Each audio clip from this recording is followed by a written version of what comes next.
KTO Radio présente À haute voix, la lecture intégrale des œuvres spirituelles majeures. Aujourd'hui, Quo Vadis de Henryk Sienkiewicz.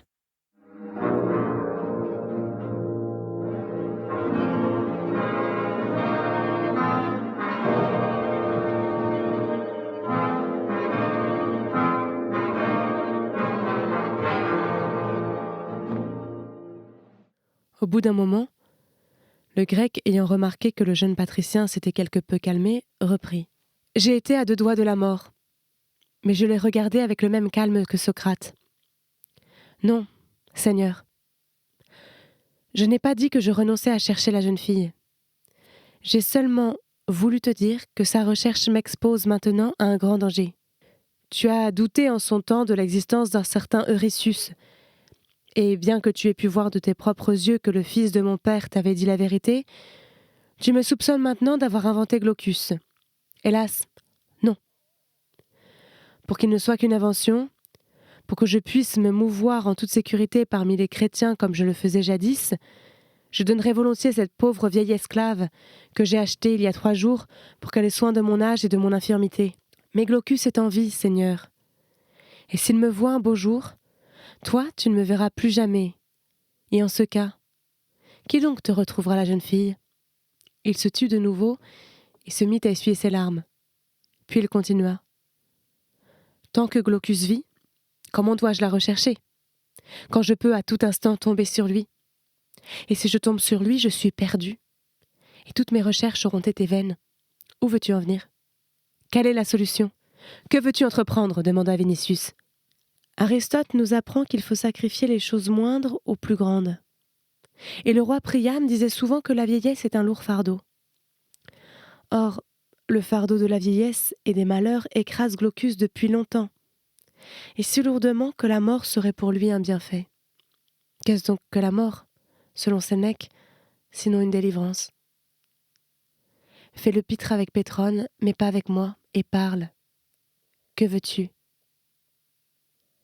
Si la vertu est une pitrerie, alors que les dieux me permettent de rester pitre pour toujours. Je veux, Seigneur, supprimer Glaucus, car tant qu'il vivra, et ma vie et mes recherches seront constamment en péril. Un gage des hommes qui le tueront à coups de bâton, je les paierai. Ils t'écorcheront, Seigneur, et plus tard, ils exploiteront le secret. Il y a à Rome autant de scélérats que de grains de sable dans l'arène. Mais tu ne croiras pas combien ils en chérissent lorsqu'un honnête homme a besoin de faire appel à leur scélératesse. Non, illustre tribun. Et si les vigiles saisissaient les brigands au moment même du meurtre ? Les meurtriers avoueraient sans nul doute qui les a engagés, et tu aurais des ennuis. Moi, ils ne me dénonceront pas car je ne leur donnerai pas mon nom. Tu as tort de ne pas avoir confiance en moi, car, même mis à part ma probité, n'oublie pas que 2 autres choses entrent ici en ligne de compte. Ma propre peau et la récompense que tu m'as promise. Tu as besoin de combien ? J'ai besoin de 1000 sesterces. Car, note cela, Seigneur, je dois trouver des coquins honnêtes, des individus qui, après avoir empoché les arts, ne disparaîtront pas avec sans laisser de traces. À bon travail, bon salaire. Il ne serait pas mauvais de me donner quelque chose à moi aussi pour me consoler de la perte de Glaucus, à cause de laquelle je verserai bien des larmes de regret. Je prends les dieux à témoin de la force avec laquelle je l'aimais. Si je reçois aujourd'hui 1000 sesterces, dans 2 jours, son âme sera dans le Hadès, et là-bas seulement, si les âmes gardent la mémoire et le don de la pensée, il apprendra combien je l'ai aimé. Je trouverai des hommes dès aujourd'hui, et je les avertirai qu'à partir de demain soir, je leur retrancherai 100 sesterces pour chaque jour de la vie de Glaucus. J'ai également une idée qui me semble excellente. Vinicius promit une fois de plus à Chilon la somme réclamée, mais lui interdit de lui parler encore de Glaucus. Il lui demanda par contre s'il lui apportait d'autres nouvelles, où il avait été pendant tout ce temps, ce qu'il avait vu et ce qu'il avait découvert. Mais Chilon n'avait pas grand-chose de nouveau à lui dire. Il avait été dans 2 autres maisons de prière, et il avait attentivement observé tout le monde, et surtout les femmes. mais il n'en avait remarqué aucune qui ressemblât à Ligie. Les chrétiens le considéraient comme l'un des leurs et, depuis qu'il avait donné l'argent pour le rachat du fils d'Euryssus, ils le vénéraient comme quelqu'un qui suivait les traces de Chrestos. Il avait aussi appris d'eux qu'un grand législateur, un certain Paul de Tarse, se trouvait à Rome, emprisonné à la suite d'une plainte portée contre lui par les Juifs. Il avait donc décidé de faire sa connaissance. Mais une autre nouvelle l'avait le plus réjoui. Celle que le prêtre suprême de toute la secte, qui fut un disciple de Christ et auquel ce dernier a confié la garde des chrétiens du monde entier, allait d'un moment à l'autre arriver à Rome. Tous les chrétiens voudront naturellement le voir et entendre ses enseignements. Il y aura de grandes réunions auxquelles Chilon prendra part, et qui plus est, comme il est facile de se cacher dans la foule, ils y emmèneraient donc Vinicius. Alors, ils y retrouveraient certainement Ligie. Une fois que l'on aurait supprimé Glaucus, ce ne serait même pas très dangereux. Quant à se venger, les chrétiens eux aussi se vengeraient évidemment, mais en général, c'étaient des gens paisibles. Là, Chilon commença à raconter avec un certain étonnement qu'il n'avait jamais remarqué des chrétiens se livrer à la débauche, empoisonner les puits et les fontaines, être des ennemis du genre humain, adorer un âne ou se nourrir de chair d'enfant. Non. Cela, il ne l'avait pas vu. On trouverait assurément parmi eux des gens qui, pour de l'argent, supprimeraient Glaucus, mais autant qu'ils le sachent, leur doctrine ne les encourageait pas au crime, et même, elle leur commandait de pardonner les offenses. Vinicius, pour sa part, se remémora ce que Pomponia Graecina lui avait dit chez Actée. Aussi écoutait-il dans l'ensemble avec joie les paroles de Chilon. Bien que le sentiment qu'il portait à Ligie revêtît les apparences de la haine, il éprouvait un soulagement à entendre dire que la religion qu'elle et Pomponia professaient n'était ni criminelle ni obscène. Il eut cependant le vague sentiment que c'était justement elle, que c'était cette mystérieuse adoration du Christ, inconnue de lui, qui avait dressé un mur entre lui et Ligie. Aussi commença-t-il à craindre cette religion et en même temps à la haïr.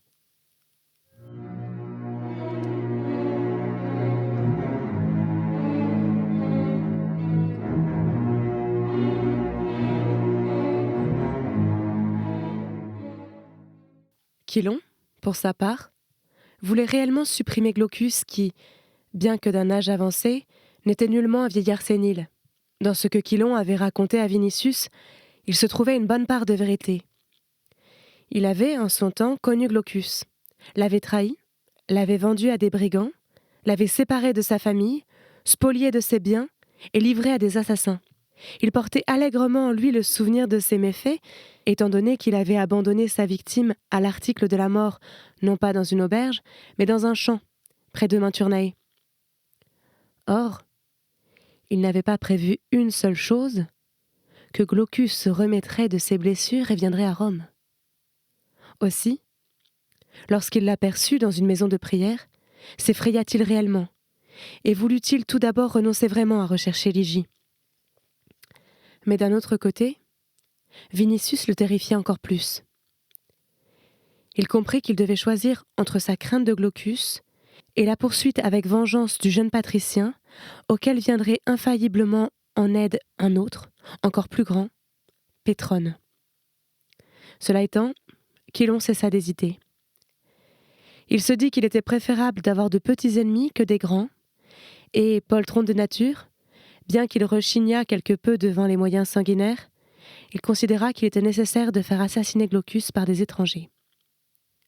À ce moment, il ne s'agissait plus que de choisir les hommes de main, et c'est à eux qu'il pensait, quand il disait à Vinicius qu'il avait une idée.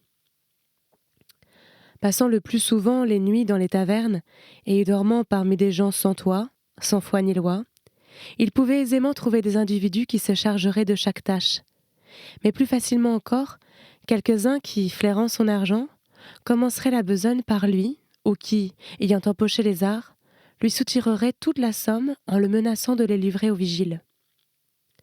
D'ailleurs, depuis un certain temps, Chilon éprouvait de la répulsion pour la racaille, pour les personnages sordides et en même temps effroyables qui se nichaient dans les bouges suspects de Subur et du Transtévère. Mesurant tout à son aune et n'ayant pas approfondi suffisamment la nature des chrétiens ni leur doctrine, il pensait que, parmi eux également, il en trouverait quelques-uns qui deviendraient des instruments dociles entre ses mains. Et, comme il lui semblait plus honnête que ceux qu'il avait l'habitude de côtoyer, il décida de se rendre auprès d'eux et de leur présenter la chose de manière à ce qu'ils s'en chargent non seulement pour de l'argent, mais aussi par zèle. Dans ce but, il se rendit le soir chez Euryssus, qu'il savait lui être dévoué de toute son âme et qui ferait tout pour l'aider. Mais prudent de nature, il ne pensait en aucun cas lui dévoiler ses véritables intentions qui, d'ailleurs, seraient en contradiction flagrante avec la croyance du vieillard en la vertu et en la piété de son bienfaiteur.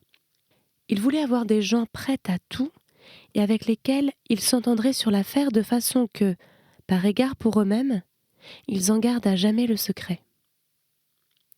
Ayant racheté son fils, le vieil Euryssus avait pris à bail une de ces petites boutiques qui pullulaient dans les parages du Circus Maximus, afin d'y vendre aux spectateurs des courses, des olives, des fèves, de l'azime et de l'eau sucrée au miel. Chilon le trouva chez lui, en train d'arranger sa petite boutique, et, l'ayant salué au nom du Christ, il commença à lui parler de l'affaire qu'il avait amenée chez lui. Comme il avait rendu service à lui et à son fils, il comptait sur leur reconnaissance.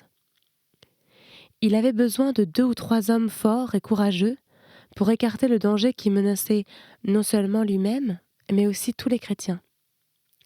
Il était à vrai dire pauvre, car il avait donné à Euryssus presque tout ce qu'il possédait. Néanmoins, il paierait ses gens pour leur service, à condition qu'ils lui fissent confiance et accomplissent exactement ce qu'il leur commanderait de faire. Euryssus et son fils Quartus l'écoutaient, comme on écoute un bienfaiteur, presque à genoux. Ils lui déclarèrent aussi qu'ils étaient eux-mêmes prêts à exécuter tout ce qu'il exigerait, convaincus qu'un saint homme comme lui ne pouvait demander des actes qui ne seraient pas conformes aux enseignements du Christ. Chilon les assura qu'il en était bien ainsi et, levant les yeux au ciel, il sembla prier. En réalité, il se demandait s'il était bon d'accepter leur offre, qui aurait pu lui économiser 1000 sesterces. Réflexion faite, il la rejeta. Euryssus était un vieillard moins accablé par l'âge qu'épuisé par les soucis et la maladie. Quartus avait 16 ans. Chilon, lui, avait besoin d'hommes adroits, mais avant tout robustes. Quant aux 1000 sesterces, il espérait bien, grâce à l'idée qui lui était venue, pouvoir en tout cas en épargner une bonne part. Ils insistèrent encore, mais lorsque Chilon eut refusé catégoriquement, ils en prirent leur parti. Quartus dit alors : « Je connais le boulanger Demas, seigneur, chez lequel travaillent aux meules des esclaves et des journaliers. L'un de ces derniers est si fort qu'il pourrait travailler non pas pour 2 mais pour 4. Je l'ai vu moi-même soulever des pierres que 4 hommes n'avaient pu déplacer. Si c'est un homme qui vit dans la crainte de Dieu et capable de se sacrifier pour ses frères, alors fais-le-moi connaître, dit Chilon. C'est un chrétien, Seigneur, répondit Quartus, car ce sont pour la plupart des chrétiens qui travaillent chez Demas. Il y a là des ouvriers de nuit et de jour. Celui-ci fait partie des ouvriers de nuit. Si nous y allions maintenant, nous arriverions pour le repas du soir, et tu pourrais lui parler en toute liberté. Demas habite à proximité de l'Emporium. Chilon accepta avec empressement. L'Emporium se trouvait au pied de l'Aventin, par conséquent, pas très loin du Grand Cirque. On pouvait, sans avoir à contourner les collines, y aller en longeant le fleuve et en passant par le porticus Amelia, ce qui raccourcissait encore davantage le chemin. « Je suis vieux », dit Chilon lorsqu'ils entrèrent sous la colonnade, « et j'ai parfois des trous de mémoire. Oui, notre Christ a été livré à ses ennemis par un de ses disciples, mais je n'arrive plus à ce moment à me rappeler le nom du traître. »« Judas, Seigneur, qui s'est pendu, » répondit Quartus, qui, en son fort intérieur, s'étonnait qu'on pût ne pas se souvenir de ce nom. « Ah oui, Judas. Je te remercie, » dit Chilon. Ils continuèrent leur chemin en silence. Arrivés à l'Emporium, qui était déjà fermé, ils le dépassèrent, contournèrent les greniers où l'on distribuait le blé au peuple, tournèrent à gauche, vers les maisons qui bordaient la Via Ostiensis, jusqu'à la colline Testatius et au Forum Pistorium. Là, ils s'arrêtèrent devant un bâtiment en bois à l'intérieur duquel on entendait le bruit des meules. Quartus entra dans le bâtiment. Chilon, qui n'aimait pas se montrer devant un plus grand nombre de gens et qui craignait toujours de tomber par quelque hasard sur le médecin Glaucus, resta dehors. « Je suis curieux de voir cet Hercule qui sert de meunier », se disait-il en regardant la lune qui brillait avec éclat. « Si c'est un scélérat et un homme intelligent, il me coûtera un peu. Si c'est un chrétien vertueux mais stupide, il me fera tout ce que je lui demanderai pour rien. » Ces réflexions furent interrompues par l'arrivée de Quartus, qui était sorti du bâtiment avec un autre homme, vêtu d'une seule tunique appelée exomis, coupée de telle façon que l'épaule droite et le côté droit du torse étaient nus. Un tel vêtement, qui laissait en pleine liberté de mouvement, était porté surtout par les ouvriers. Chilon, ayant jeté un coup d'œil sur le nouveau venu, poussa un soupir de soulagement. De sa vie, en effet, il n'avait vu pareille épaule et pareil torse. « Voici, Seigneur, annonça Quartus, le frère que tu désirais voir. Que la paix du Christ soit avec toi, dit Chilon. Toi, Quartus, dis à ce frère si je mérite qu'on me croie et qu'on me fasse confiance.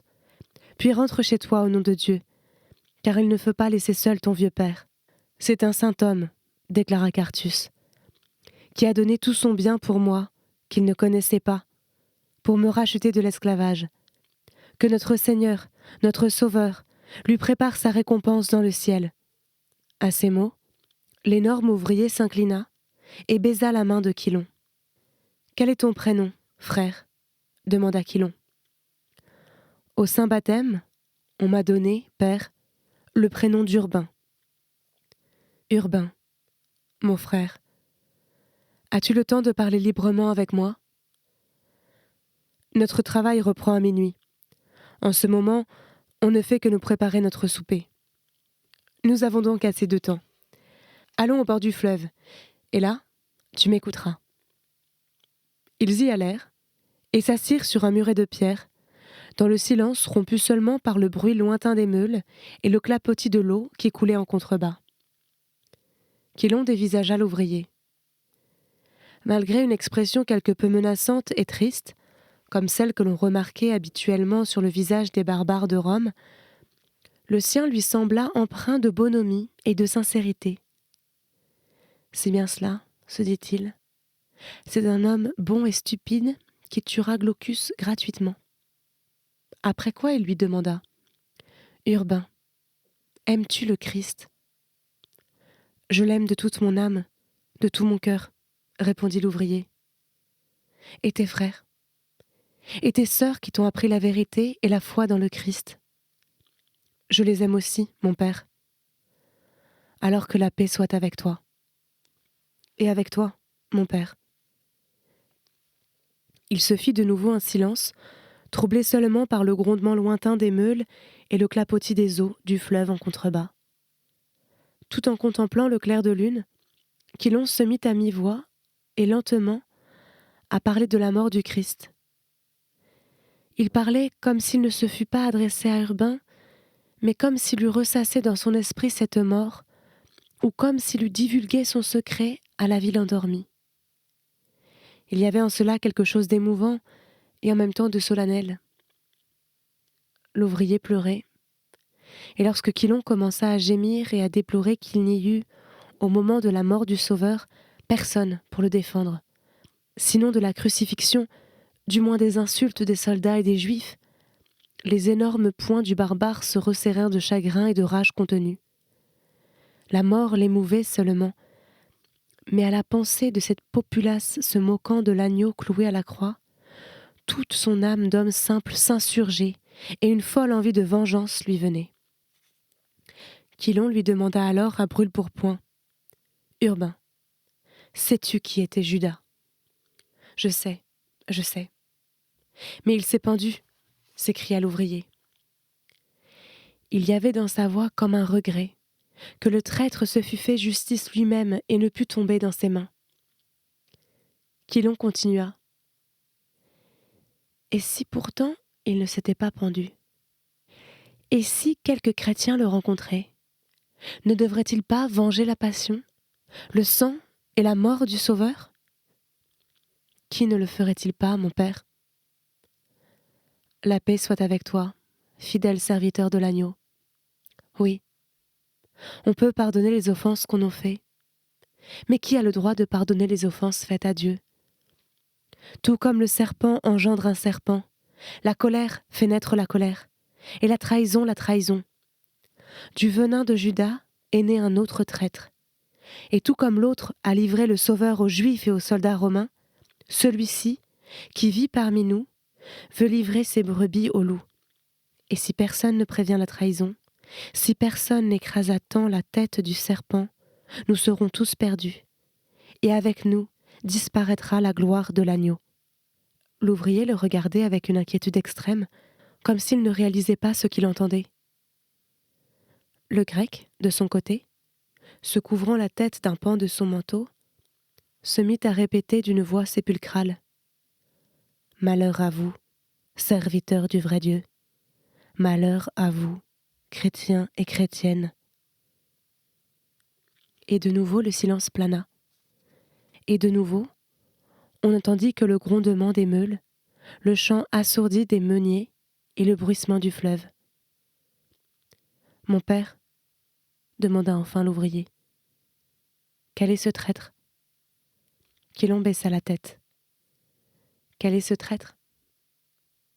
Le fils de Judas, le fils de son venin, qui fait semblant d'être chrétien et ne fréquente les maisons de prière que pour accuser devant César les chrétiens de ne pas le reconnaître comme un dieu, d'empoisonner les fontaines, d'assassiner les enfants et de vouloir détruire la ville afin de ne pas y laisser pierre sur pierre.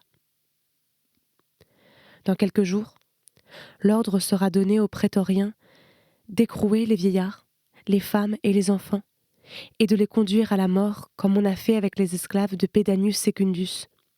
Et tout cela, c'est à ce second Judas qu'on le devra. Mais si nul n'a châtié le premier, si nul n'en a tiré vengeance, si nul n'a pris la défense du Christ à l'heure de son supplice, qui donc voudra châtier celui-ci ? Qui écrasera la tête du serpent avant que César ne l'entende ? Qui le supprimera ? Qui sauvera de leur perte nos frères et la foi dans le Christ ? Urbain, qui était jusqu'alors resté assis sur le cuvelage de pierre, se leva brusquement et dit : « Moi, je le ferai, mon père. » Quilon se leva lui aussi. Il regarda le visage de l'ouvrier dans la clarté de la lune, puis, tendant le bras, il posa lentement sa main sur sa tête. « Va parmi les chrétiens, » dit-il d'un ton solennel. « Va dans les maisons de prière et interroge nos frères sur Glaucus, le médecin. Et lorsqu'ils te l'auront indiqué, alors, au nom du Christ, tue-le. » « Sur Glaucus ?» répéta l'ouvrier comme s'il voulait graver ce nom dans sa mémoire. « Le connaîtrais-tu ? » ? « Non, je ne le connais pas. Il y a dans tout Rome des milliers de chrétiens, et ils ne se connaissent pas tous. Mais demain, tous nos frères et sœurs, sans exception, se réuniront la nuit à l'Ostrianum, étant donné qu'est arrivé le grand apôtre du Christ, et c'est là qu'il prêchera. Là, nos frères me montreront Glaucus. » « À l'Ostrianum ? » demanda Quilon. « Mais c'est hors des portes de la ville. » « Les frères et toutes les sœurs. La nuit. Hors des portes. À l'Ostrianum. »« Oui, mon père. C'est notre cimetière, entre la Via Salaria et Nomentana. Ne sais-tu pas que le grand apôtre doit y prêcher ? »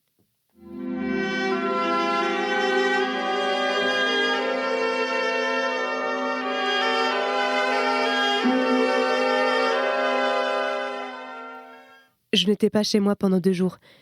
Je n'ai donc pas pris réception de sa lettre, et j'ignorais où se trouvait l'Ostrianum, parce que je suis arrivée il n'y a pas si longtemps de Corinthe, où je dirige la communauté chrétienne. Mais oui, c'est bien cela. Et puisque le Christ t'a inspiré, tu iras la nuit, mon fils, à l'Ostrianum, et tu y trouveras parmi nos frères Glaucus, et tu le tueras en revenant en ville, et tu obtiendras ainsi la rémission de tous tes péchés. Et maintenant, que la paix soit avec toi. Mon Père, je t'écoute, serviteur de l'agneau. Le visage de l'ouvrier reflétait l'embarras. Récemment, il avait tué un homme, peut-être même 2, alors que l'enseignement du Christ interdisait de tuer. Cependant, il ne les avait pas tués dans une légitime défense, et cela non plus n'est pas permis. Il n'avait pas tué non plus, que le Christ l'en garde, pour un profit. L'évêque lui-même lui avait donné des frères pour l'aider, mais il ne lui avait pas permis de tuer. Lui, en revanche, avait tué involontairement, car Dieu l'avait puni en le dotant d'une trop grande force. Et maintenant, il expie douloureusement. Les autres chantent en travaillant à leur meule. Lui, malheureux, pense à son péché, à l'offense faite à l'agneau. Combien n'a-t-il pas prié déjà, pleuré? Combien de fois n'a-t-il pas demandé pardon à l'agneau?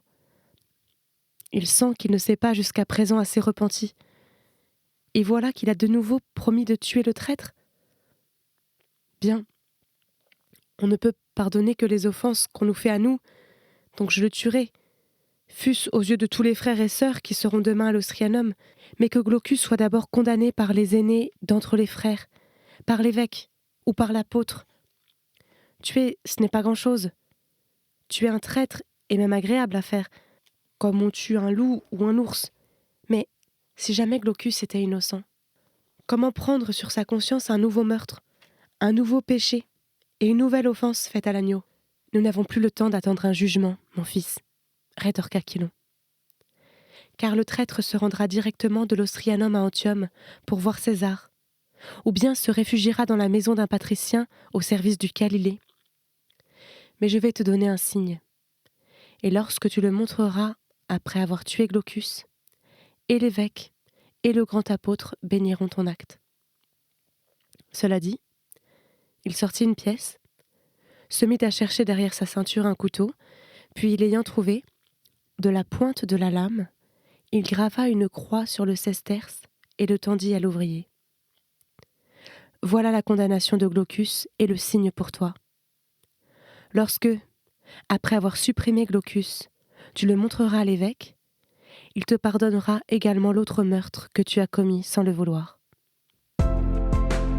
C'était À haute voix, une émission de KTO Radio.